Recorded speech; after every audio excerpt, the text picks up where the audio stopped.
Que la mueve,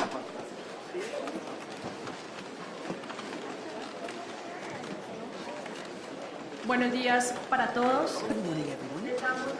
We would like to extend a very warm welcome to the 11th meeting of the Ministers of Foreign Affairs of the Lima Group, and we will now continue with the dialogue between the President of the Republic of Colombia, Iván Duque Márquez, with the Presidents of Guatemala, Panama, and Venezuela, as well as the Vice Presidents of Brazil and the United States of America. I will now turn the microphone over to the President of the Republic of Colombia, Mr. Iván Duque Márquez.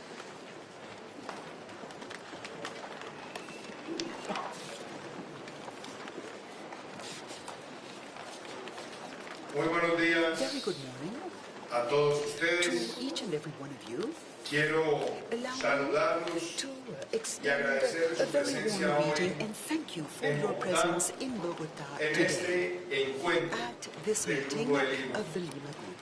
Quiero agradecer I la would also like presencia to hoy thank the presence here del today señor of presidente the de la República President de of the Guatemala, Republic of Jimmy Guatemala, Morales. Mr. Jimmy Morales, Saludar la presencia and also del greet and excelentísimo welcome the señor presence presidente of de His Panamá, Excellency, the Juan President of Carlos Varela. Panama, Mr. Juan Carlos Quiero Varela. saludar And la I would presencia also hoy like del to señor vicepresidente welcome de the los Estados presence of the Unidos de U.S. Norteamérica, Mike Vice Pence. President Mr. Quiero Mike saludar Pence, and I también would also la like presencia to del vicepresidente underline the de presence Brasil, of Hamilton Vice Mourão. President of Y Brazil, quiero Hamilton Mourão, expresar and I wish el to profundo express honor de tenerlo the acá, great honor of having here in Bogota joining the Lima Group as a legitimate representative of his people to President Juan Guaido, and I would like to greet him with a show of hands.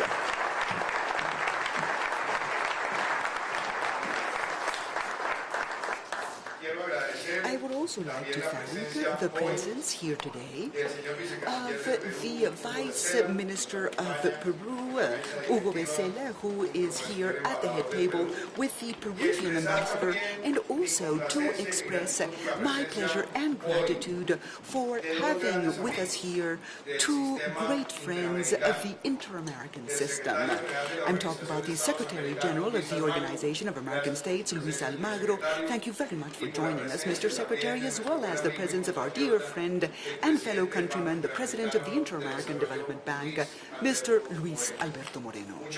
Thank you very much for your presence, and I would also like to thank several of the Ministers of Foreign Affairs of all the member countries of the Lima Group, as well as countries who have joined us as observers of these deliberations. And I would also like to greet the representatives of the various multilateral agencies, and naturally to thank the leadership exercised today and throughout our deliberations by our Minister of Foreign Affairs, Carlos Holmes Trujillo, and also thank the presence of the Vice President of Colombia, Madam Marta Lucía Ramírez, with us here today. This morning is a very important morning. Today, we have gathered here to show that there is a sentiment in the region of multilateralism when it is a matter of defending principles, ideas, and democratic values. Today, we are showing that there is great coordination when it is a matter of helping a people that has been hurt and subject by the most shameful expression of the brutality and hatred. Today, we show that diplomacy and the diplomatic blockade, as well as multilateral action, is stronger than any threat or discourse that seeks to fracture or break the sentiment of unity that bonds all the countries gathered here today. And I also believe that today we are giving things the clarity they deserve, because the situation Venezuela is going through is not, as some have tried to say through the dictators' propaganda, this is an issue between war and peace. No, we are here because the true dilemma is the continuation of tyranny or the triumph of democracy, the triumph of human rights, as well as the victory of liberties. And I am convinced that what the Lima Group has been doing by recognizing President Guaido as interim president of Venezuela, as well as the National Assembly, as the legitimate body administering democracy expressed in the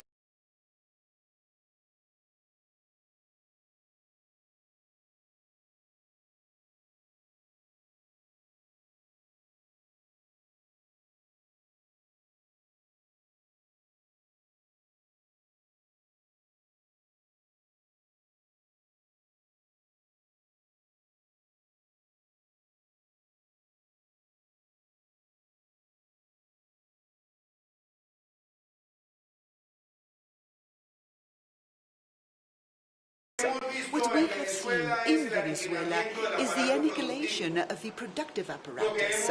And what we have seen in Venezuela is the dismantling of free press. And what we've seen is the usurpation of the powers of the people in the head of the National Assembly. And what we've seen is an economic crisis that has turned into a humanitarian crisis, one of the worst ever seen in Latin America and the Caribbean in its recent history. And it activates and has activated or triggered a migration crisis that had never been seen in our continent before. It is an unprecedented migration crisis, and that is why the Lima Group, cognizant of that situation as well as the risks it entails for the region and its security, the behavior of that dictatorship that, on top of everything, has been permissive with terrorism, because there are armed, illegal Colombian groups residing in their territory under the protection of the dictatorship in an open violation of Resolution 1373 issued by the UN Security Council. And this has allowed the group to have the clarity and firmness of calling things by their name and making decisions showing the resoluteness of our work. A year ago, the dictatorship felt that it could do as it pleased, and with the protection of the international community. Now the work of the Lima Group, as well as the support of the countries of the hemisphere, as well as the support of the United States of America, Canada, Central America, South America, and the vast majority of the countries of the hemisphere, and more recently, the decisions adopted by the EU recognizing President Guaido and the National Assembly, and most recently by Asian countries such as Japan and today Korea, shows that the road for the institutional reconstruction has isolated the dictator, and the isolation of the dictator is the very first step to reinstate the institutional framework, thus opening the road to democracy. What we have witnessed is the most effective diplomatic blockade ever known in our hemisphere. What we've accomplished is that today we not only have the Lima Group and the vast majority of countries taking a stand individually, but also seeing the leadership of the Secretary General of the OAS doing what he has to do, as is the case with the President of the IDB. And today, we can say very clearly that this meeting has to serve so that this blockade is even more powerful and effective and will allow for the quick transition that the people of Venezuela are clamoring for. Colombia welcomes you with great pleasure, and today Colombia also wants to express that in our territory we have seen firsthand and lived firsthand this humanitarian refugee crisis. Over 1.2 million Venezuelan brothers and sisters have come to our country, and we have received them with our commitment and with a feeling of brotherhood. We know we have all sorts of challenges, fiscal and social, but we've shown the world that we understand the scourge that our brothers and sisters are living in. That is why we have welcomed them with the best of wills and determination. And we've also seen how people have arrived in Colombia cold to their bones, hungry, looking for a daily meal, requesting health and education services, and we've seen that in Colombia we have felt the world's assistance and aid in favor of all these people. All this, my dear friends, to say that Colombia doesn't only have a humanitarian criteria to service and help migrants, but we have told the Lima Group that we want humanitarian aid from their countries to arrive in our country, where we can collect all that aid and also facilitate all the logistics that will assure that all this humanitarian aid will arrive in Venezuela. That has been our attitude, and it ought to be our attitude as a neighboring country. And I would also like to thank Brazil, because in your country you have also promoted the arrival of all that aid, and regretfully, last February 23rd, this weekend that just elapsed, we saw the cruelty of the dictatorship in the border areas with Brazil, assassinated indigenous people, and how they resorted to violence to prevent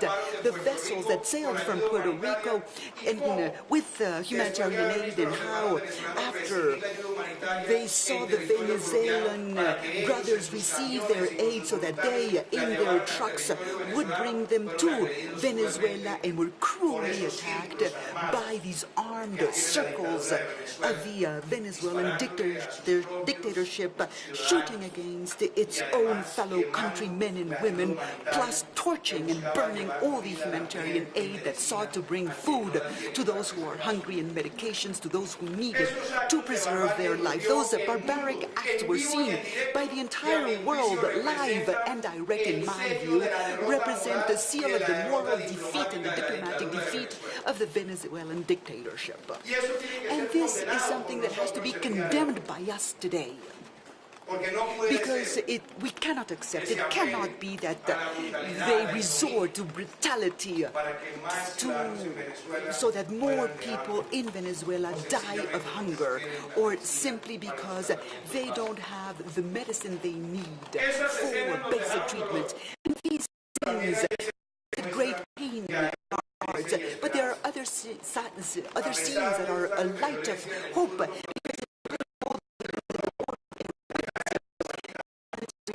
across the border into Venezuela. And we also saw how today over 140 members of the military armed forces of Venezuela have come to Colombia and have expressed their loyalty to President Guaido and the National Assembly, thus showing that the dictatorship is crumbling from within, and there is a feeling in them that they have to stand by the right side of history to restore democratic and institutional life in Venezuela. So I hope presidents, vice presidents, ambassadors, ministers of foreign affairs, that today the Lima Group will call on every country and on the military forces of Venezuela for them to stand on the right side of history and swear loyalty to the National Assembly and the interim president, so that that dictatorship will come to an end as promptly as possible. And I must also add that we have seen thousands of citizens very enthusiastic, willing to cross the border to assist their brothers and sisters. What happened on Saturday is not a defeat for them, because we are here today to reaffirm our commitment to assure that more humanitarian aid will arrive, and will arrive at the right time to bring it to Venezuela. And Colombia will always be open to receive the humanitarian aid from your countries, so that we collect it defended and protected so that we can send it to Venezuela at the right time. And I also believe that this weekend we were able to see how the entire world rejected what is a crime against humanity. And what did we expect for this meeting? Not just that we further strengthen the diplomatic blockade, which is something we have to do, but that on top of that, we take actions and decisions to sanction the dictator. And we give greater legitimacy and empower the National Assembly and the interim president so that the assets Venezuela holds in our countries and that our public assets be declared under the absolute control of the National Assembly and President Guaido so that they can establish the mechanisms for managing such assets. And I must also express that today we urge the Organization of American States so that it adopts the resolutions, sanctions, and denouncements over what happened during this weekend, and also to invite the Inter-American Development Bank as a financial arm of the regional system to contribute to coordinate the plan for the recovery of Venezuela once the dictatorship comes to an end, and the required coordination that must exist amongst all countries. And I must add that the dictatorship of Venezuela has attempted through this barbaric attitude to prevent the arrival of humanitarian aid, but what it cannot prevent is that the impetus of freedom be consolidated in Venezuela. Because today we are showing that the diplomatic blockade that we have set up is irreversible. There is no going back, that the dictator cannot obtain legitimacy, and we must convey the right political messages for the entire world to be in tune with the process of liberation of Venezuela through the National Assembly and President Guaido, and we want to see a domino effect in the armed forces who will pledge loyalty to President Guaido, and that is why we urge the entire people of Venezuela to, in a very short period of time, be able to re-establish the constitutional order in its country. I thank you for your presence in Colombia. My attitude as president of my country and the attitude of my government has always been what you see today: a country that believes in multilateralism, a country that believes in coordination, a country that believes in the diplomatic blockade and all the success achieved to date, and a country that wants to work with each and every one of you as a single team to assure that freedom returns to Venezuela and we put an end to the darkness of a dictatorship that is overshadowing us. Latin America, the hemisphere, the world at large unites today to say that we want a Venezuela that is free, that is prosperous, that is democratic, and a Venezuela where never again will state terrorism, the arms and the complacency with crime find space and room in the power enshrined in the Constitution. Thank you very much.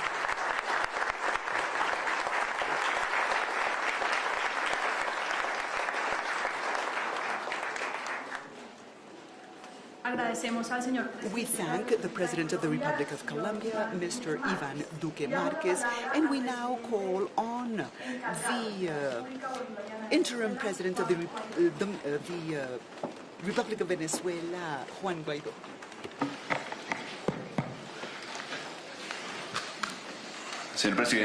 Mr. President of Colombia, Iván Duque, thank you very much. President Juan Carlos Varela, Vice President Mike Pence, President Morales, Vice President and my dear friend Urao, Minister of Foreign Affairs, Secretary General of the OAS, present here, my deep felt gratitude to all the ambassadors and ministers of foreign affairs for their support of the Venezuelan democratic cause. And after these protocol greetings, allow me to ask ask humbly on behalf of the people of Venezuela for a minute's silence, given the massacre our people endured last Saturday, February 23rd.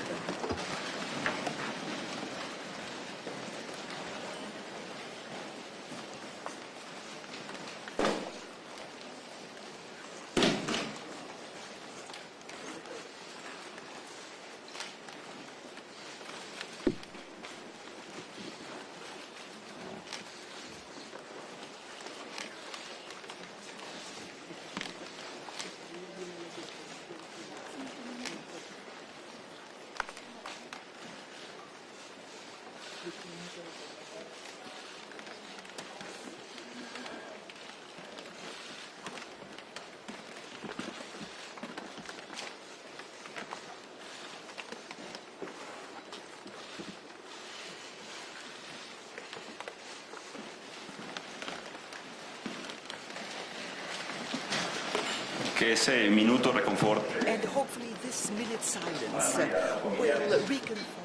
will give comfort to your souls and to all the families and relatives of the victims. Having said this, I must clearly and decidedly thank on behalf of Venezuela our gratitude to Colombia, Curaçao, Brazil, our brother nations that have committed to Venezuela's freedom like never before by collecting the vast majority of the humanitarian aid that the United States, Chile, and other sister nations have sent to bring relief to my country's crisis. Kind gestures on the part of countries like Canada, many European countries that are cognizant of our country's crises. You will defend democracy and freedom in the region, because democracy, as we have seen in Venezuela, is always at the risk of the temptations of totalitarianism. Our people knows that in our country we don't want any of our brothers or sisters to live what we are living in Venezuela. The humanitarian crisis resulting from decades of a failed state has translated into millions of migrants and refugees scattered all over the continent. We need to recover democracy in Venezuela, because those who today usurp the power are threatening the stability of the continent.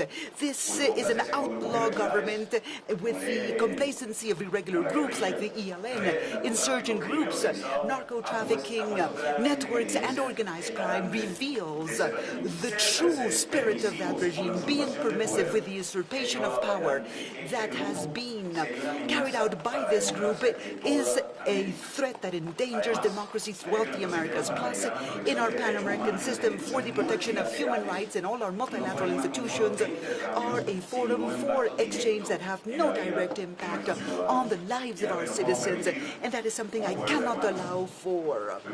And so it is a great honor for me to meet with the representatives of each of the countries that have taken this decisive first step in the defense of democracy and human rights in the region. 200 years after Simón Bolívar commenced together with other forefathers of our democracy to fight for the independence and freedom and democracy, today one of its most humble sons have had to go through a very similar journey with a very similar objective as well, which is to recover democracy in a country, in a land that has very clear democratic values. So it's important to make known that the arguments that convene this meeting go beyond our concern for democracy, because there is no democracy today in Venezuela. We are here to express, we are here to act clearly around the recovery of democracy in Venezuela and the respect for human rights. The regime today, the regime of Maduro, believes and thinks that blocking humanitarian aid was an accomplishment in itself. They not only chant victory, but they dance in Caracas on the tombs of our indigenous people. We believe that by normalizing the crisis, they will be able to resist in a regime such as the one existing in Venezuela today. Hence the importance behind this meeting. The regime of the person usurpating powers in Venezuela must know that this is an effort to save lives in Venezuela, and that the pressure exercised by the diplomatic blockade that my brother President Duque was commenting is only just beginning, that the pressure to rebuild democracy and freedom and liberty is only just commencing in a region that is decided, willing to do everything in its power to recover essential fundamental values. It's not a dilemma between democracy or dictatorship. It is democracy that must prevail. They have tried to present it as a dilemma between peace and war. There is no dilemma between peace and war. Peace must prevail. The protection of citizens must prevail. The dilemma is between democracy and dictatorship, between massacres and saving lives. The dilemma is between exerting political decided pressure or permitting massacres such as the one going on in Venezuela today. We would have saved ourselves from this painful moment if back in 2015 the attack against the National Assembly, on that occasion, we most likely didn't do enough. And today we can. Today we can move decidedly forward. We have knocked on doors. If, for example, we had the referendum of 2016 had set a road, a pathway, if the 2017 dialogue had been respected, today the cost is not put up by a certain people who is claiming for its freedom because millions of Venezuelans are asking for humanitarian aid. Today the cost is a regime who decided to use its last line of defense because there's already we already see the desertion of many of our military. This regime used prisoners, used the armed collectives as urban militias to massacre an entire population. It's Maduro who is usurping the functions and who has implied a very high cost on a peaceful transition in Venezuela that would lead us to the cessation of the usurpation, to a transition government, and then to elections that are truly free elections in my country. Nonetheless, we have evidenced in just one day, the world saw what Venezuela has been enduring for years, dismantling the rule of law, the attack on private enterprise, and the destruction of the fields and the production of foods. And you saw on one day how sadistic they were when they torched the medicines and food in front of people who are hungry, people in dire need of medicine. The entire world saw what Venezuela has been enduring for years. Now, the good news, dear friends, is that Venezuela resisted, is that the democratic values are present in each Venezuelan that has mobilized, that feels that today they have hope, a hope to change their future, and they have the determination in spite of the attacks received and all the suffering endured today of our Aboriginous peoples. They are decided to continue. That is why we are here today in Bogota. As you saw, it meant a risk. It meant a risk to the life of the assembly members who had to travel for kilometers to look for the aid, and the armed groups pulled them out from the convoys, and they were subject to theft. But the people of Venezuela have survived, have resisted, and today in this historical summit meeting of presidents, the people of Venezuela are honestly asking for help, for cooperation in order to move forward along this path because they're no longer talking about acts of government. Those people are talking about resistance. Resistance to what is talking the regime? Resistance to what? The narrative element that they were using for the blockade is dismantled, but the world witnessed who is against the peaceful solution in Venezuela. It was clearly seen throughout the world. It was seen that the people want a change. Colleagues and friends, I am the interim president of that country, mandated by the Constitution and with the support of our people and the massive support of the people at all times. And that country today is waiting to hear what we have to say regarding all the diplomatic actions, all actions in this setting in order to move along the path to reinstate democracy.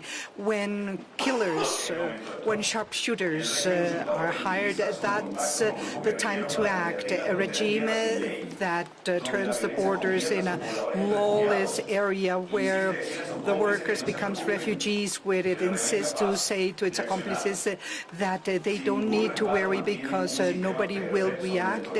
That is a regime that maintains a regime that kills politicians like Fernando Alman.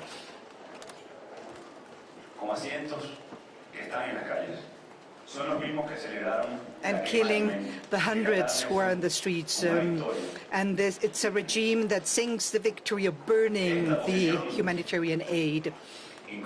This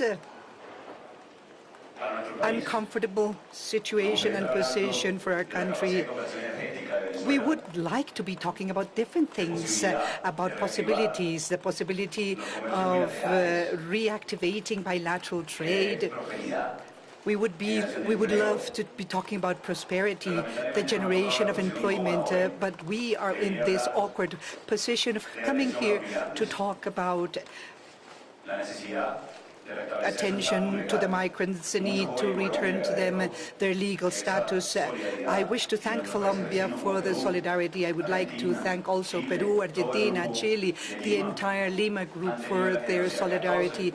14 countries have shown the generosity towards 15% of the migrating Venezuelan population. They may be called migrants or displaced people, because the reality in Venezuela is that we have a regime that is against its people.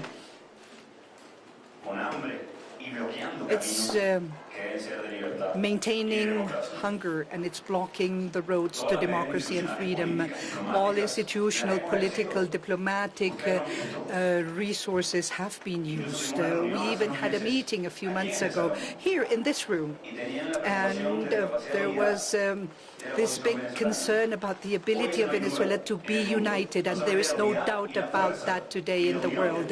It's the unity and the union of all the sectors in Venezuela, this strong determination to move forward. It's a determination of all its people, and there's no doubt about it today. But now, what can we do as a region, as the nations of this region, in order to support the building of that majority that prevails today in Venezuela, which was built at the expense of blood, of exiled individuals, of deaths. But in spite of that, here we are, standing and thankful, but also with full determination, not only of going back, in my case, to my country, to be the interim president, but to continue also in this struggle and the actions that will surely bear fruit, because this is irreversible. The transition is a fact in Venezuela. The only impediment today And this is not a metaphor. We saw the irregular armed groups are blocking this in Venezuela. Imagine that usurping regime today with those weapons. We would be able to have a peaceful reconstruction in Venezuela. We would be able to rebuild our freedoms and bring back the rule of law. And we would recover our production, the ability to create employment, of discussing with other countries. We would have a future. We would have this hope based and supported by the determination of all its citizens. They have tried also to present another false dilemma, trying to portray this as a left or right issue, as an ideological issue. But this is an issue of freedoms and fundamental rights in a country. Fundamental rights for democracy. Because when there is no freedom of expression, and when there is no defense of the freedom of the union movements of social justice, there is indeed no ideology, and they cannot uphold that excuse. Determination to gain freedom, free trade, respect for private property will be key in the new transition government. A regime which is in the hands of criminals can only be a risk for the region. Today, my country is regrettably the sanctuary of terrorists. A month ago, we saw an attempt in our sister nation, and the material actor member of the ELN was freely roaming Venezuela using our gold. Following the worst ecological crime in the region, which is the illegal mining and all that they are doing to buy weapons. That is something that also needs to be shown to the world. So, today we need to find a way to solve this crisis. We are actively and determinedly and constitutionally looking for a solution to this crisis. We have built capabilities over a short period of time in 2019. Social mobilization, unity of all the stakeholders, not only in the opposition, I need to say this, because you have witnessed what has happened in the armed forces and in the predominant coalition, how many people have moved out. And I again wish to thank them for their courage. And for that reason, the time has come. Brothers and sisters of this region, it is our time now to continue to act proactively and to continue to build those capabilities with the support of all the international community and with all due respect to the Venezuelan constitution. But we need to come together in order to put a stop to this dramatic situation in our country. And given the crisis, I couldn't be subtle today in the use of language. I needed to be very clear, given the tragedy that we are experiencing and which we all witnessed on the 23rd. So now, as we saw, the tragedy is even worse today. It's a humanitarian crisis, as you all well know. You and more than 60 countries have recognized me as the interim president of Venezuela. On behalf of millions of Venezuelans, I will do everything in my power to find a solution to this crisis, which is an unprecedented crisis and which already has to show for it bloodshed in its street caused by the usurper. There are hundreds of thousands of Venezuelans who are chronic patients who cannot have access to dialysis, for example, and who will die because there's no respect for human rights. Or again, because of the sadistic attitude of burning food and medicines. Many actions will be undertaken. We have also sent a call for civilian protest in our country, understanding what the line of defense of the regime is, because we witnessed it on Saturday and we know of the risk that we run as citizens, but we will never lose hope or determination in our desire to be free. Don't expect less of me. I won't expect less of you. We don't expect less from the people of Venezuela. We don't expect less of what we deserve as a country, as a region. The time has come to change history. It is this moment, the moment that our region is experiencing, and it has profound meaning. Because we're building history here in Bogota, we're building history in Cúcuta, an unprecedented humanitarian summit with tens of artists singing to help a people heal its wounds of years of repression. We understand the need for amnesty, for guarantees. Of course we do.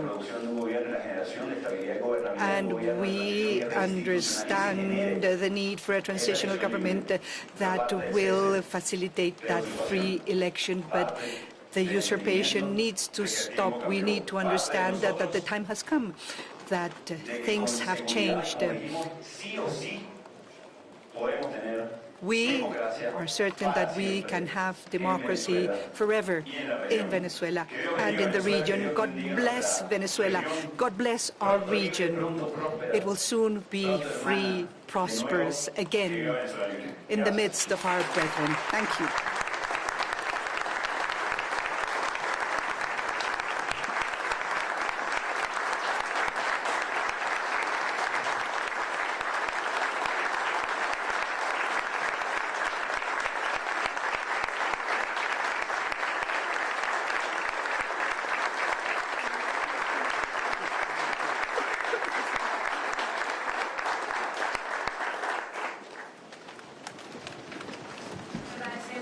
We wish to thank the President of Venezuela, and we call upon the Vice President of the United States of America, Mr. Mike Pence.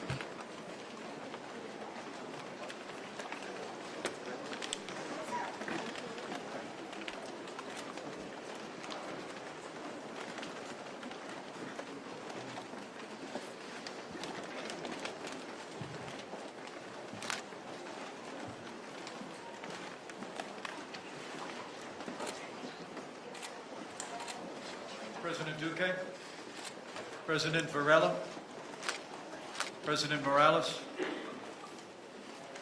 and especially the interim President of the Bolivarian Republic of Venezuela, President Juan Guaido. Vice President Mauro, Your Excellencies, it's an honor to address this gathering today at a momentous hour for the people of Venezuela and for the progress of freedom in this hemisphere. Before I begin, allow me to bring greetings from a great champion of freedom, of liberty in Venezuela and across this hemisphere. I bring greetings from the 45th President of the United States of America, President Donald Trump.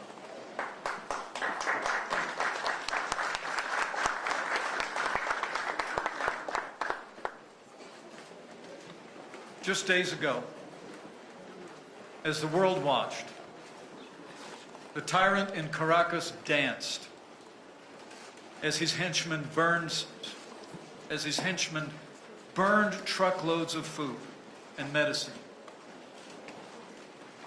and murdered civilians. Saturday was a tragic day for the families of those who lost their lives. And we mourn with those who mourn. It was also a tragic day for the suffering people of Venezuela. But it was also just one more day in Venezuela's long and inevitable journey from tyranny to freedom. As President Trump said 1 week ago today, so I say to all of you, despite the brutality that the world witnessed this weekend, A new day is coming in Latin America, in Venezuela, and across the Western Hemisphere. Socialism is dying, and liberty, prosperity, and democracy are being reborn before our eyes. And President Donald Trump asked me to be here today to deliver a simple message to you and to the people of Venezuela. Estamos con ustedes. We are with you, 100%. We stand with you in America, along with all the nations gathered here today. And we will keep standing with you until democracy and your libertad are restored. As President Trump said, in his words, there will be no turning back. And the events of the last 2 days have only steeled our resolve. 2 years ago, leaders from 12 nations across the Western Hemisphere gathered in Peru and took a bold stand for freedom when they signed the Lima Declaration and created this group that now bears its name. The Lima Group has proudly led hemispheric efforts to call out the Maduro regime for its slide into dictatorship. And today, thanks in large part to the leadership represented here today, more than 50 nations have joined us in recognizing interim President Juan Guaido as the only legitimate president of Venezuela. You've heard the voices of Venezuelan patriots crying out for freedom. You've supported their courageous effort to face down the brutal dictatorship of Nicolás Maduro. And for that, to all those gathered here, I say you have the thanks and the greatest respect of the United States of America. And I know you have the gratitude of the Venezuelan people. To the countries represented here today, and especially to our friends Colombia and Brazil, the United States is grateful for the way you've stepped forward to help the Venezuelan people in their hour of need. President Duque, your country has accepted more than 1 million Venezuelans with open arms and fought the drug smugglers, gangs, and human traffickers that have overrun your sister republic. And for your country's leadership, you have the deepest gratitude of the United States. And let me take this opportunity to say to all of those who would threaten our friend for taking a bold stand in defense of democracy in Venezuela, know this: Colombia is our strongest partner in the region, and any who would threaten her sovereignty or security would do well not to test the commitment to our ally or the resolve of the United States of America. Vice President Mauro, as I saw firsthand in Manaus, the Brazilian people as well have shown great compassion in providing aid to the Venezuelan people. And that compassion was again on display this weekend in the midst of tragic events that unfolded before the eyes of the world. And you have our thanks. But what brings us together today is the recognition by all the nations gathered here that Nicolás Maduro is a usurper with no legitimate claim to power. And Nicolás Maduro must go. The struggle in Venezuela is between dictatorship and democracy, between oppression and freedom, between the suffering of millions of Venezuelans and the opportunity for a new future of freedom and prosperity. It was utterly unconscionable that Maduro blocked hundreds of tons of aid from reaching impoverished people across Venezuela. That he literally danced while truckloads of aid with food and medicine burned. The reality is that today more than 9 out of 10 people in Venezuela live in poverty.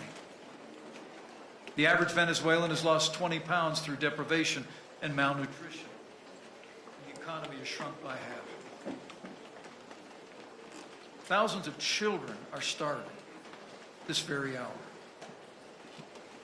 And for months, food, medicine, and other supplies provided by the United States and our allies across this hemisphere have piled up along the border.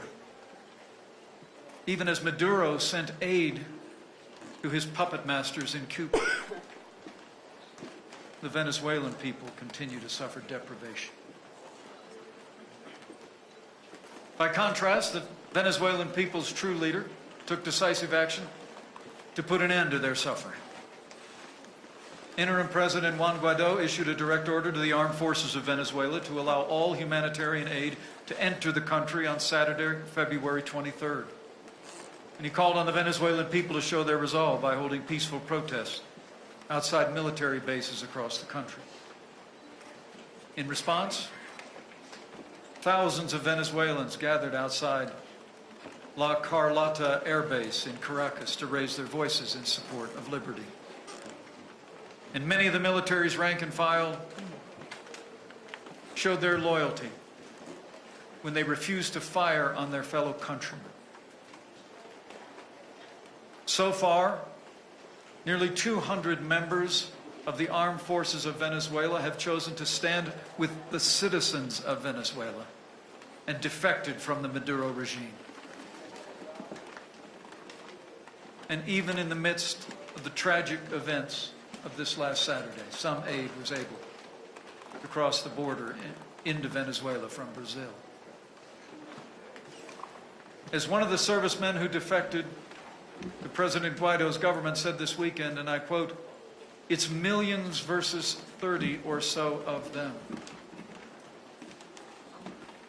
30 usurpers must not be allowed to deny liberty to 30 million people."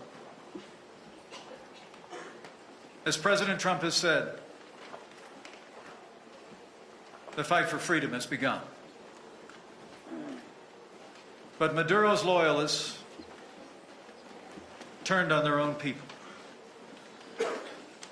As the world watched, they set fire to trucks loaded with food and medicine desperately needed by the Venezuelan people.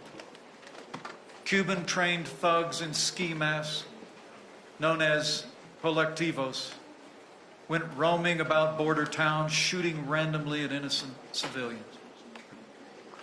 More than 300 people were injured, and at least 5 Venezuelans lost their lives, including members of the Pimonas indigenous tribe. What we've seen in the last 2 days wasn't a bold stroke by a triumphant leader. It was the desperate act of a tyrant clinging to power with violence and intimidation. Since day one of this administration, I'm pleased to report that the United States has recognized the threat that Nicolás Maduro posed to the Venezuelan people and to nations across the region, including ours. And our administration has taken decisive action to stand with the people of Venezuela as they seek to reclaim their freedom. The United States has imposed sanctions on more than 50 top officials, as well as on Venezuela's state-owned oil company, PDVSA, to stop Maduro's cronies from enriching themselves at the expense of the Venezuelan people. Speaking before the United Nations General Assembly in 2017 and in 2018, President Trump called on all nations to stand with us in condemning and isolating Maduro's dictatorship. And on January 23rd, when the Venezuelan people took to the streets to march for freedom and democracy, the United States was proud to be the first nation on earth to recognize Juan Guaidó as the rightful president of Venezuela. It's been my honor to travel to Latin America 5 times on the president's behalf, strengthen the coalition of support for a free Venezuela, to strengthen the ties that bind freedom-loving people all across this hemisphere. And I'm proud to report that America's kept our promise to stand with the suffering people of Venezuela.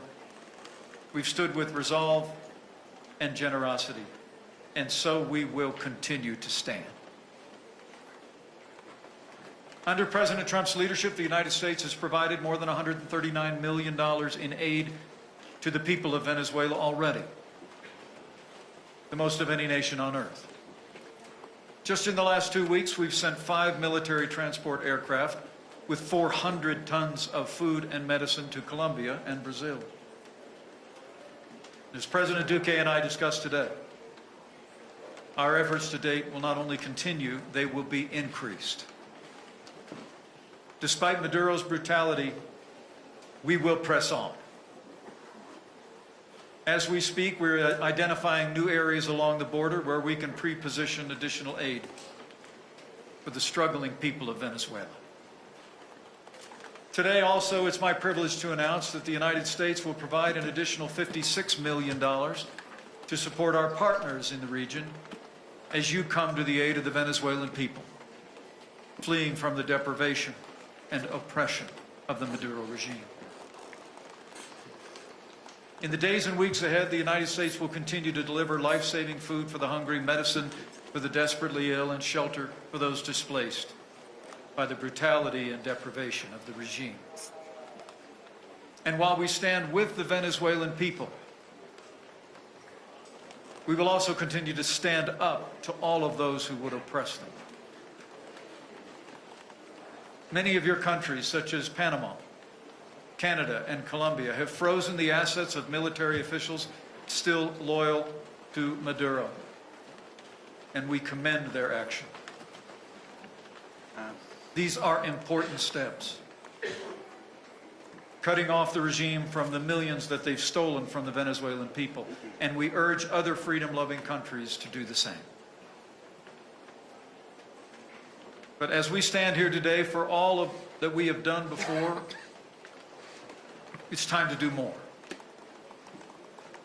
Many of your countries have pledged to crack down on the regime's money laundering and other corrupt activities and to cut off the worst offenders from the financial system completely. As the people of Venezuela take to the streets to reclaim their liberty, it's time to make good on those promises. And so today, with great respect, the United States calls on all the nations gathered here to intensify efforts to deny the Maduro regime access to financing and take the following actions to isolate the Maduro dictatorship. First, we call on all Lima Group nations to immediately freeze the assets of PDVSA. Second, we urge you to transfer ownership of Venezuelan assets in your country from the Maduro's henchmen to President Guaido's government, and to do so immediately. We also urge all nations present to restrict visas for Maduro's inner circle and vote to recognize President Guaido's representative at the Inter-American Development Bank. These are important steps that the members of the Lima Group should endorse today and your nation should implement tomorrow. It's time. And to support you in these efforts, at President Trump's direction, effective today, the United States will impose additional sanctions on regime officials, including 3 border state governors implicated in last weekend's violence and a member of Maduro's inner circle. These men work to block aid for people in need and suppress peaceful protests, while their tyrant danced in Caracas. Their actions will not go unpunished. In the days ahead as well, the United States will announce even stronger sanctions on the regime's corrupt financial networks. We will work with all of you to find every last dollar that they've stolen and work to return it to the Venezuelan people. As we continue to bring economic and diplomatic pressure to bear on the Maduro regime, we hope for a peaceful transition to democracy. But as President Trump has made clear, all options are on the table. And to those members of Venezuela's armed forces who continue to back Maduro, I have a message from the President of the United States. In words he first spoke 1 week ago, I say to the members of Venezuela's armed forces, you can choose to accept President Guaido's generous offer of amnesty, to live your life in peace with your families and your countrymen. But if you choose the other path, continuing to support Maduro, you ultimately will be held accountable. And as the President said 1 week ago, to those same military, you will find no safe harbor, no easy exit, no way out. You will lose everything. President Guaido does not seek retribution against you. But to be clear, neither does the United States of America. To all of those in the armed forces of Venezuela today, we say, if you take up the banner of democracy, President Guaido's government and the United States government will welcome your support and grant relief from the sanctions that have been placed. Now, we know that what's holding many of you back is not loyalty to Maduro, but fear. Fear for your families, whom Cuban-trained secret police have kept under constant surveillance. But the truth is, after years of oppression and poverty, after this weekend's unspeakable brutality, Maduro's regime grows weaker by the day. So again, to those members of the Venezuelan armed forces, for yourselves, for your families, for your country, we say, make the right choice. Accept President Guaido's sincere offer of amnesty and an inclusive transition to democracy. As President Trump said last week, now is the time for all Venezuelan patriots to act together as one united people. And so it is. And to the leaders around the world, we also say, it's time. There can be no bystanders in Venezuela's struggle for freedom. The United States calls on every freedom-loving nation in this hemisphere, including Mexico, Uruguay, and the nations of the Eastern Caribbean, to join with us in recognizing interim President Juan Guaido and his government. And join us by stepping forward to support the Venezuelan people's struggle to reclaim their libertad. And to those nations that have been supporting the Maduro regime, in the wake of the brutality that the world witnessed this weekend, we urge you to reconsider. Reconsider your support for the tyrant. Join nations around the world. Stand with the Venezuelan people. Withdraw your support for the Maduro regime. Those who continue to endorse this regime will only isolate themselves further on the world stage. We gather here to reaffirm our commitment to freedom in this hemisphere. And as President Trump said, the people of Venezuela are standing up for freedom and democracy, and the United States of America is standing right by their side. As the people of Venezuela prepare to take to the streets again, we say from our hearts to the freedom-loving people of Venezuela, know that you do not go alone. You go with the support and the prayers of the American people. the people of the nations gathered here and with freedom-loving people all across the world. And I also believe that as you stand for freedom,